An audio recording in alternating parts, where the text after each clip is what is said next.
Well, Bouthaina Shaaban is a minister in Assad's government and an advisor to the president, and she joins us now from Damascus. Thank you for being with us. We've just been showing some video of people taking to the streets around Syria following President Bashar al-Assad's speech, and we've had a statement from the US State Department saying what is required now is action, not words, and it seems to be a common refrain. The president has consistently promised but failed to deliver. Well, I think some people get used to repeating some phrases or some sentences. The president promised and he is delivering. The martial law was lifted, committees for new political parties, for new electoral laws, for new media laws are being drafted in earnest by committees. They are going to be submitted to a national dialogue. The president spoke about the narrative of what has been happening in Syria and about a vision of where to take Syria forward.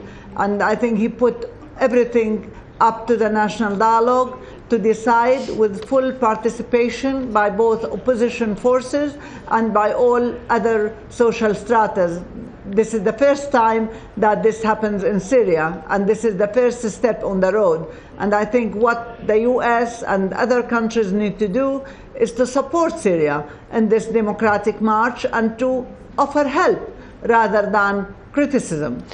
You say that the martial law has been lifted, but that is one single thing that has been done well after it was initially promised, and yet we still see soldiers, military, police in the streets taking often violent, often deadly action against people. What purpose is there in lifting martial law when the citizens are still afraid and still fleeing the country?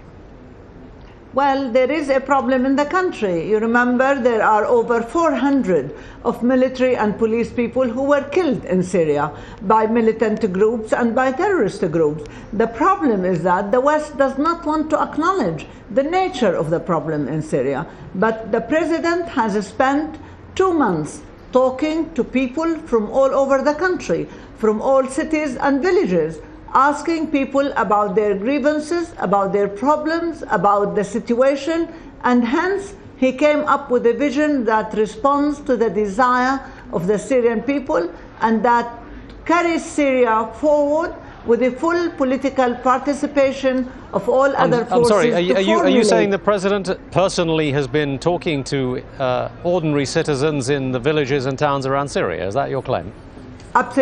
Absolutely. They've been coming to the president. And for the last 2 months, he met with thousands of people from all over the country, from all social stratas, from all walks of life, from all religions. And hence, the president's vision is based on what the Syrian people want and what the Syrian people need. Well, it's interesting. And what the president... It's interesting that you say that they've been approaching the president, because there was one line in his speech, and I'll quote it to you verbatim, just a few hours ago, and he said, "Fear has prevented citizens from approaching the state." So if he's aware, and if he I'll read it to you again, and this was a line in his speech, "Fear has prevented citizens from approaching the state." So clearly the president is aware that people are too frightened to speak up. So I'm not entirely sure what he learned from these trips around the country and what he thinks is the view of the people who are too frightened to talk to him. Well, if you read his speech, you would know how much there was in the speech about what people said. And he spoke a lot in his speech about the media and about the role of the media. I think the appropriate approach to the speech is to say that the president has spoke about electoral law, about political law, about reviewing or even changing the Constitution. But with respect, the president has been talking about this for 11 years now, and even today there is no concrete proposal on the table. Excuse me, this is the first time that the opposition is invited for a full political participation. This is the first time that the president speaks about reviewing or even changing the constitution. This is the first time that the president calls for multi-political party system in Syria. This is the first time that the president says national dialogue is the master of the day and it is the one that will decide our electoral law, our political party system, Okay, even our constitution. Well, can I ask you to elucidate a little bit on something a little bit more specific and concrete, rather than just general conversations about national dialogue? What is this national dialogue going to involve, and who is going to be involved in this dialogue? Because many of the people on the streets say that they fear that the people that the president is talking to are not the people who should be representing them. Well, this is not a general conversation.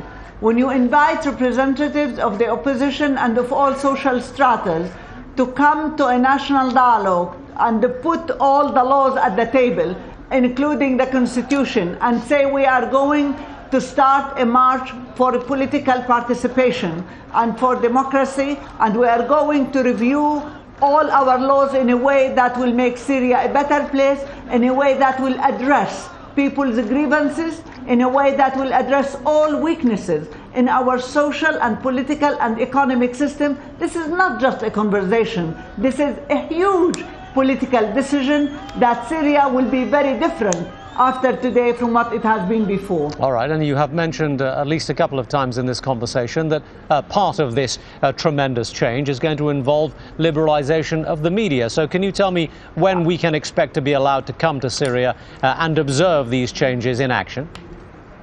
Well, whenever you would like to come to Syria, but I would like to invite you also to have an objective and fair coverage. For example, today there were at least 10 demonstrations pro-Assad and pro-the speech. You only showed on your channel the demonstration that are against. So would you please be objective to show at least both sides of the picture, and then you would be invited anytime you like. I would love to do that. So is this an open invitation? Okay. Because if you can facilitate my arrival in Syria, then I'd be happy to come along and have a look at these events. You would be most welcome, and I mean it. Excellent. I will be in touch with your people after this particular broadcast. Thank you very much indeed for talking to us, Bouthaina Shaaban. Thank you. Thank you.